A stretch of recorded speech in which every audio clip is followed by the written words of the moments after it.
नमस्कार, हरियाणा न्यूज देख रहे हैं आप और मैं हूं आपके साथ हितेंद्र। ठंड का प्रहार, कैसे रहे तैयार, हमारे इस खास कार्यक्रम में आप सभी का स्वागत है। क्योंकि ठंड बढ़ रही है, उत्तर भारत इन दिनों शीतलहर की चपेट में है। धुंध और कोहरे का भी प्रकोप है।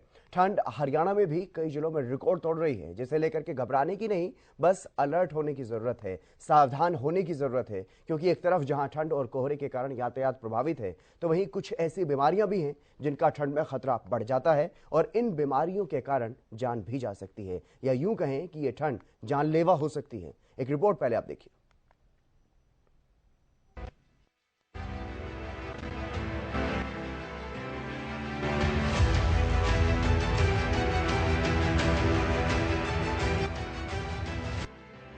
ठंड से हो जाइए सावधान। बचाव के लिए पूरे रखिए इंतजाम। अगर सावधानी हटी तो कोई भी दुर्घटना घट सकती है, वो चाहे सड़क से संबंधित हो या फिर स्वास्थ्य से। क्योंकि इन दिनों एक तरफ जहां कोहरे के कारण सड़क दुर्घटनाओं में काफी इजाफा हो जाता है, तो वहीं कुछ बीमारियां भी ऐसी हैं जिनका ठंड में खतरा ज्यादा बढ़ जाता है। क्योंकि पूरे उत्तर भारत के साथ हरियाणा भी शीतलहर और कोहरे की चपेट में है और ठंड अपने चरम पर। तो ऐसे में हमें खुद भी सावधानी बरतनी होगी और इन बीमारियों से भी खुद को बचाना होगा जिनका ठंड के कारण खतरा बढ़ जाता है। ठंड के कारण होने वाली बीमारियां। सर्दी के मौसम की सबसे आम बीमारी है सर्दी और खांसी। ठंड के कारण टॉन्सिल्स भी कर सकते हैं परेशान। मौसम में अत्यधिक ठंड और नमी से कान में भी हो सकता है इन्फेक्शन। कुछ लोगों को जोड़ों में दर्द का भी करना पड़ता है सामना। ठंड के समय में बच्चों को हो सकता है ब्रोंकाइटिस, पेट का फ्लू, साइनसाइटिस, त्वचा पर खुजली भी कर सकती है परेशान। अब आप सोच रहे होंगे कि इसमें इतना अलर्ट होने की क्या बात है। इस तरह की बीमारियां तो ठंड में किसी को भी हो जाती हैं और आसानी से ठीक भी हो जाती हैं। लेकिन बात सिर्फ ठंड की नहीं, कड़ाके की ठंड की है। ठंड और शीतलहर के प्रकोप की है, जिनकी वजह से लोगों की जान जा सकती है। उन जानलेवा बीमारियों की भी बात है। क्योंकि अधिक ठंड में लोगों को हार्ट अटैक का खतरा भी बढ़ जाता है और दिमाग की नसें भी फट सकती हैं। इसलिए सावधान होना जरूरी है। दिल और दिमाग पर भारी पड़ सकती है ठंड। ज्यादा ठंड में बढ़ जाता है हार्ट अटैक और ब्रेन अटैक का खतरा। सांस और हार्ट के मरीजों को विशेष सावधानी बरतने की जरूरत। हार्ट अटैक के लक्षण को कभी नजरअंदाज न करें। मधुमेह, ब्लड प्रेशर संबंधी रोगी भी हो जाएं सावधान। ब्लड प्रेशर, कोलेस्ट्रॉल और डायबिटीज के मरीज नियमित खाएं दवा। सीने में असहजता, थकान, चक्कर आना, लंबे समय तक सर्दी खांसी हैं हार्ट अटैक के लक्षण। 35 की उम्र के बाद नियमित रूप से कराएं दिल की जांच। प्रतिरोधक क्षमता बढ़ाने के लिए लें संतुलित आहार। हरियाणा में शीतलहर और कोहरे का प्रकोप बढ़ रहा है। कई जगहों पर तो माइनस तक में तापमान दर्ज किया जा चुका है और मौसम विभाग की माने तो कुछ दिन तक और ऐसे ही रहने वाला है। तो ऐसे में थोड़ी और सावधानी बरतने की जरूरत है। Bureau report, Haryana news.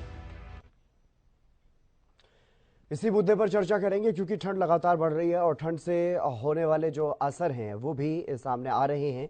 और ठंड से क्या कुछ बीमारियां हो सकती है, कितना खतरनाक ये ठंड हो सकती है, क्या जानलेवा है वाकई ठंड या नहीं, इस पर भी चर्चा करेंगे विस्तार से। डॉक्टर ज्योति मलिक MSJJ अस्पताल बहादुरगढ़ से हमारे साथ जुड़ गए हैं। आपका स्वागत है डॉक्टर ज्योति मलिक जी। हमारे साथ डॉक्टर चंद्र मोहन भी हैं, मौसम विशेषज्ञ, आपका भी स्वागत है सर। डॉक्टर ज्योति मलिक जी, सबसे पहले मैं आप ही का रुख करूंगा क्योंकि जिस तरीके से ठंड लगातार बढ़ रही है, अलग अलग तरह की अलग अलग जगहों से खबरें सामने आ रही हैं। कई ऐसी बीमारियां हैं जो जानलेवा भी साबित हो सकती हैं। ठंड कितनी खतरनाक है, क्योंकि जिस तरीके से हरियाणा की अगर बात करें खासतौर पर, तो हरियाणा में माइनस तक भी तापमान पहुंचा है और जो अधिकतम तापमान है वो कई जिलों में 10-11 तक भी रहा है। हितेश जी, सबसे पहले तो हमें देखना पड़ेगा कि हम प्रिकॉशंस लें, क्योंकि ये छोटी आम, जैसे कि आपने बताया, खांसी, जुकाम, सर्दी होना, ये हम एक बहुत नॉर्मल मानते हैं सर्दी के मौसम में कि ये तो हो ही सकता है।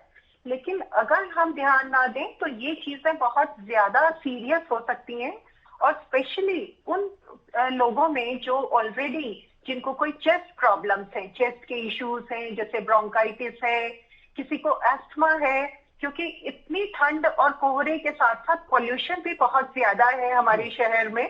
तो उस पॉल्यूशन के साथ हमारे ये एलर्जिक अटैक्स, एस्थमेटिक अटैक्स बढ़ सकते हैं।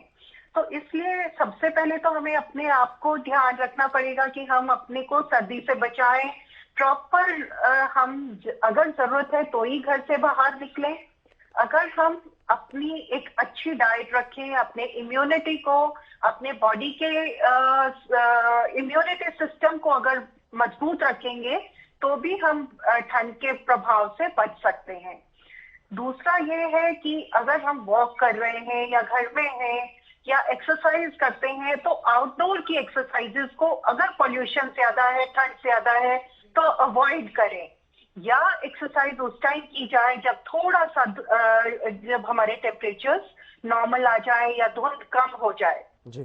क्योंकि अदरवाइज क्या है कि ये जो चीजें हमारे चीज अगर हम इसको कंट्रोल नहीं करते तो जैसा कि हार्ट अटैक्स बहुत ज्यादा कॉमन हो जाते हैं विंटर्स में। इसलिए स्पेशली एल्डरली या बुजुर्ग को मैं एडवाइस करूंगी कि आप अगर घर से बाहर निकले तो बहुत प्रिकॉशन लें, अपने को प्रॉपर कवर करके अपने सिर को कैप पहने और बॉडी शूज जरूर पहने, सॉक्स पहने, ग्लव्स पहने, तो पूरा अपने आप को प्रॉपर अच्छी तरीके से एक ढक के निकले। और जब जरूरत हो तो ही निकले। डाइट बहुत अच्छी लें, हल्का गर्म पानी, गुनगुना पानी दिन भर लेते रहें, बॉडी को हाइड्रेटेड रखें, खाली पेट ना निकलें। बॉडी को हमें अपने इम्यून सिस्टम को बढ़ाने के लिए अगर दूध लेना है उसमें हल्दी लेस डाल सकते हैं, शहद डाल सकते हैं। तो जो हमारे घरेलू नुस्खे हैं उनको जरूर अप्लाई करें अपने साथ और प्रिकॉशंस लें, क्योंकि ये चीजें अगर अस्थमा है तो आप अपने फिजिशियन से जरूर सलाह लें कि क्या उसकी डोज, हमें अगर इनहेलर ले रहे हैं तो उसकी डोज बढ़ाने की जरूरत है, कोई एंटीबायोटिक्स ऐड करने की जरूरत है। अपने कोई भी सिम्टम है, जैसे खांसी है, जुकाम है, गला खराब है या आपको बुखार है, तो उस चीज को इग्नोर ना करें और उसको टाइमली ट्रीट करें। अपने डॉक्टर की सलाह ले सकते हैं ताकि ये चीज आगे ज्यादा ना बढ़े। इससे heart attacks, even brain attacks, brain stroke बहुत बढ़ जाते हैं इस टाइम। तो मैं जो पेशेंट्स हमारे ब्लड प्रेशर के मेडिसिन लेते हैं उनको ना भूलें, उनको इग्नोर ना करें और अपना ध्यान दें। जी, लेकिन डॉक्टर ज्योति मलिक, क्योंकि आपने जिक्र किया पोल्यूशन का भी, तो पोल्यूशन पर मैं यहाँ आपसे ये जानना चाहता हूँ, क्योंकि सर्दी से बचने के लिए आमतौर पर लोग सिर्फ एक ही रास्ता सूझता है कि अलाव जला लिया जाए। कुछ लोग उपले का अलाव लेते हैं, कुछ लोग लकड़ी का, लेकिन कुछ जगहों पर देखने को मिलता है अमूमन पॉलिथीन, पन्नियां या फिर टायर जैसी चीजें जला करके वहां पर लोग हाथ सेक रहे होते हैं। वो कितना हानिकारक हो सकता है हमारे लिए? बहुत ज्यादा हानिकारक है, क्योंकि ये जो पॉल्यूशन, ये डायरेक्टली हम इस स्मोक को इनहेल कर रहे हैं और दूसरों को भी ये एक, हम सोशली भी दूसरों को इस एक डेंजर हम क्रिएट कर रहे हैं। उन लोगों के लिए भी हम एक प्रदूषित वातावरण कर रहे हैं। बिकॉज और इस समय कोहरे में ये स्मोक के साथ स्मॉग बन जाता है, फॉग के साथ स्मॉग बनने से हमारी और ब्रीदिंग प्रॉब्लम्स बढ़ जाती हैं। खासकर कुछ लोग जो अंगीठी वगैरह जला के रात को सोते हैं या हीटर जला के सोते हैं, मैं उनसे बहुत उनको आगाह करना चाहूंगी कि ऐसा ना करें, क्योंकि जब हमारा रूम क्लोज होता है तो हमारे उस रूम में ऑक्सीजन की मात्रा कम हो जाती है, कार्बन डाइऑक्साइड और कार्बन मोनोऑक्साइड बढ़ जाते हैं। कार्बन मोनोऑक्साइड एक पॉइजनस गैस है और बहुत बार हमने अखबार में पढ़ा है कि इस तरीके से लोग अंगीठी जला के सो रहे थे और सुबह नहीं उठ पाए। तो ये बहुत ही रिस्की बिहेवियर है और रिस्की, इस चीज को बिल्कुल अवॉइड करें। अगर कुछ हमें वो करना है तो हाँ, लकड़ी हम जला सकते हैं और वो भी बहुत ही कुछ समय के लिए, ताकि हमारा टेम्परेचर रूम का नॉर्मल हो जाए और उसके बाद उसे बंद कर दिया जाए। जी, मैं आपके पास आऊंगा और उस बारे में भी जानकारी लेंगे कि दिमाग पर और हार्ट पर कितना ज्यादा असर ठंड का होता है, लेकिन उससे पहले रुक करूंगा अपने वरिष्ठ संवाददाता अमित तिवारी का। अमित, क्या कुछ जानकारी है फिलहाल, ताजा अपडेट क्या है मौसम विभाग की तरफ से, क्या कुछ अलर्ट? जी, पहला जैसे अलर्ट केंद्र दिया गया था कि 6 तारीख तक जो है वो कड़ाके की सर्दी पड़नी है और मौसम का लगातार जो है वो जो टॉर्चर लोगों को सहना पड़ेगा। अभी जो मौसम विभाग की ओर से यही कहा जा रहा है कि 15 तक खासतौर पर सावधानी बरते हैं, क्योंकि मौसम में निरंतर बदलाव आया, सर्दी काफी देरी से आई है। पहले हमने लगातार इस बात को भी, आपने भी उठाया था और लगातार इस बात को दिखाया भी है कि किस प्रकार से जो गर्म कपड़े के कारोबार करने वाले लोग थे उस समय सर्दी जल्दी नहीं आने की वजह से वो बड़े परेशान थे। अब सर्दी आ गई है और हालांकि लेट आई है काफी, तो उसका असर भी काफी देखने को मिल रहा है। और जिस प्रकार से पहाड़ों पर लगातार बर्फ गिर रही है उससे जो है अभी लोगों को काफी दिन है वो सर्दी का टॉर्चर झेलना पड़ेगा, चाहे कोहरे का है। तो ऐसे में लगातार जो सावधानी रखने की अपील जो लगातार की जाती है कि कोहरे में और वाहनों की गति धीमा रखें और दिन के समय में यात्रा करें, इस प्रकार की एडवाइजरी भी जो है प्रशासन और पुलिस द्वारा लगातार जारी की जाती है।